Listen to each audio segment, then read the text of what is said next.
தமிழக வெற்றிக் கழகத்தின் 2ஆம் ஆண்டு தொடக்க விழா இன்னும் சற்று நேரத்தில் சரியாக 10 மணிக்கு தொடங்க இருக்கக்கூடிய நிலையில் உள்ளே தேவையான அளவுக்கு இருக்கைகள் இல்லாததால் தொண்டர்கள் வெளியே நிறுத்தி வைக்கப்பட்டிருந்த நிலையில் தற்போது அரங்கத்திற்குள்ளாக தொண்டர்கள் அனுமதிக்கப்படுவதான அண்மை தகவலை பார்த்துக் கொண்டிருக்கிறோம். விவரங்களை நம்முடைய செய்தியாளர் ராஜேஷ் வணங்கலாம் கேட்கலாம். ராஜேஷ், அரங்கத்திற்குள்ளேயே கிட்டத்தட்ட 100க்கும் மேற்பட்ட நபர்கள் நின்று கொண்டிருக்கக்கூடிய காட்சிகளை நாம பார்த்தோம். இப்ப தொண்டர்கள் மறுபடியும் அதற்கான ஏற்பாடுகள் செய்யப்பட்டு அனுமதிக்கப்படுவதான தகவல் கிடைக்கப்பட்டிருக்கு. ஏற்பாடுகள் தற்போது எந்த அளவுக்கு செய்யப்பட்டிருக்கு இதை பொறுத்த வரைக்கும்? வணக்கம். தற்போது தொண்டர்கள் நாம் முன்பே குறிப்பிட்டது போல நூற்றுக்கணக்கானவர்கள் நின்று கொண்டிருந்தவர்கள் அந்த ஓரங்களிலே அவர்கள் நீண்ட நேரமாக நின்று கொண்டு பார்க்கக்கூடிய ஒரு நிலை ஏற்பட்டிருக்கிறது.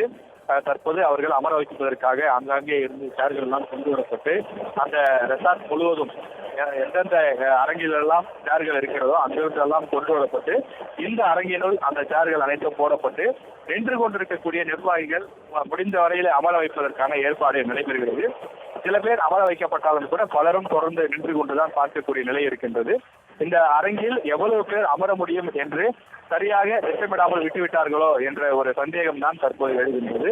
அந்த அளவிற்கு, ஏனென்றால் 2500 பேர் அளவுக்கு பாஸ் கொடுக்கிறோம் என்று சொல்லியிருந்தார்கள். இந்த அரங்கத்தை பொறுத்தவரையிலே சுமார் 2000 பேர் தாராளமாக அமரலாம் என்றும் சொல்லியிருந்தார்கள்.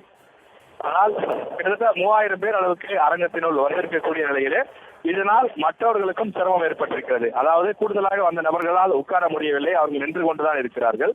மற்றொரு புறம் ஏற்கனவே முன்கூட்டியே வந்து காலை 6:30 மணிக்கெல்லாம் வந்து அமர்ந்திருக்கக்கூடியவர்கள் அவர்களுக்கும் சிரமம் ஏற்பட்டிருக்கின்றது. தொடர்ந்து அவர்கள் தற்போது அமர வைப்பதற்கான ஏற்பாடுகள் நடைபெறுகிறது. விஜய் ஏறக்குறைய இந்த நிகழ்ச்சி நடைபெறக்கூடிய இடத்திற்கு அருகிலே வந்துவிட்டார்.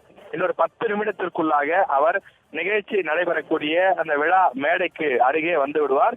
அங்கே சிறப்பு விருந்தினர்கள் ஏற்கனவே அவர்களுக்கான தனி அறையில இருக்கிறார்கள்.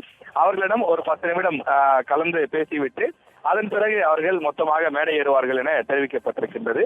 10 மணிக்கு நிகழ்ச்சி தொடங்கும் என்றும் தெரிவிக்கப்பட்டுள்ளது.